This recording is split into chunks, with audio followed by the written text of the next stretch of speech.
What's happening? I don't know what's happening. We're losing control of the aircraft here. We lost all control of the aircraft.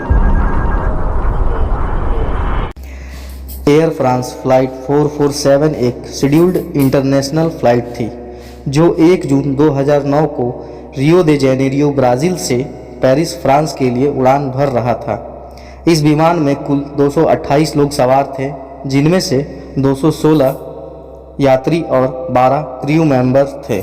ये Airbus A330 का 203 model का विमान था जो अपनी लंबी दूरी की उड़ान के लिए प्रसिद्ध है। एयर फ्रांस फ्लाइट 447 एक एयरबस A330-203 था जो कि मॉडर्न और एडवांस एवियोनिक सिस्टम से लैस था। ये कॉमर्शियल एयरक्राफ्ट इंडस्ट्री में अपनी सुरक्षा मापदंडों के लिए जाना जाता है। विमान ने रियो दे जेनेरियो गैलियो इंटरनेशनल एयरपोर्ट से रात 7:29 पर उड़ान भरा। इसका पेरिस चार्ली दे गाउली एयरपोर्ट पर सुबह 11:03 पर पहुंचने का शेड्यूल था। विमान ने अपना आखिरी संकेत सुबह 2:14 पर दिया था। तब यह विमान अटलांटिक ओशियन के ऊपर उड़ रहा था। संकेत में कोई समस्या या टेक्निकल फॉल्ट की जानकारी नहीं दी गई थी। तो आइए जानते हैं आखिर इस विमान के साथ क्या हुआ जिसके कारण 228 लोगों की मृत्यु हुई और इसका जिम्मेदार कौन कौन था। तो आगे बढ़ने से पहले अगर अनसीन द एक्सप्लोर पर आप नए हैं तो चैनल को सब्सक्राइब करें और बेल आइकन को दबाएं ताकि मेरे लेटेस्ट वीडियो की नोटिफिकेशन आप तक पहुंच सके और वीडियो में आगे बने रहें। सुबह करीबन 2:10 के आसपास विमान ने अपने ऑटोमेटिक सिस्टम के माध्यम से मल्टीपल वार्निंग्स और एरर मैसेज ट्रांसमिट किया। सुबह 2:14 पर विमान का संपर्क रडार और सैटेलाइट सिस्टम से टूट गया और यह अटलांटिक ओशियन में गिर गया।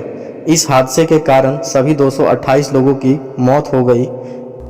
विमान के लापता होने के तुरंत बाद फ्रांस और ब्राज़ील ने एक जॉइंट सर्च ऑपरेशन शुरू किया।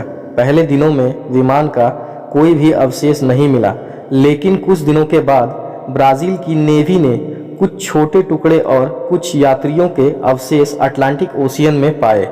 विमान के ब्लैक बॉक्सेस, जिसे फ्लाइट डेटा रिकॉर्डर या कॉकपिट वॉइस रिकॉर्डर भी कहा जाता है, जिसे ढूंढने में लगभग 2 साल लग गए। ये 2011 में समुद्र के निचले हिस्से में मिले। इन ब्लैक बॉक्सेस में विमान के अंतिम पलों के डाटा और कॉकपिट के ऑडियो रिकॉर्डिंग्स थे जो हादसे के कारणों का पता लगाने में मददगार रहे। इन्वेस्टिगेशन से ये पता चला कि विमान के पिटोट्स ट्यूब जो एयर स्पीड को मेज़र करती है उनमें ईसिंग हो गई थी, जिसके कारण एयर स्पीड डाटा गलत मिल रहा था। यह तकनीकी समस्या ने ऑटो पायलट को डिसएंगेज कर दिया और पायलट्स को मैनुअली विमान ऑपरेट करना पड़ा। पिटोट ट्यूब ईसिंग के कारण ऑटो पायलट सिस्टम को मैनुअली हैंडल करने में पायलट्स गलत निर्णय ले रहे थे। यहाँ तक कि विमान के स्टॉल होने के संकेत मिलने के बाद भी पायलट्स ने गलत तरीके से विमान को कंट्रोल करना शुरू किया।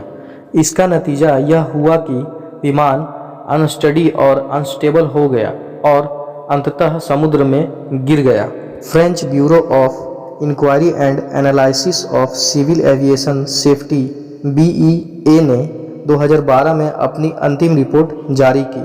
इस रिपोर्ट में यह स्पष्ट कहा गया कि हादसा पिटोट ट्यूब ईसिंग और पायलट के गलत निर्णय के कारण हुआ था। रिपोर्ट में विमान के डीसिंग और सेफ्टी सिस्टम में कुछ सुधार के लिए रिकमेंडेशन भी दिए गए।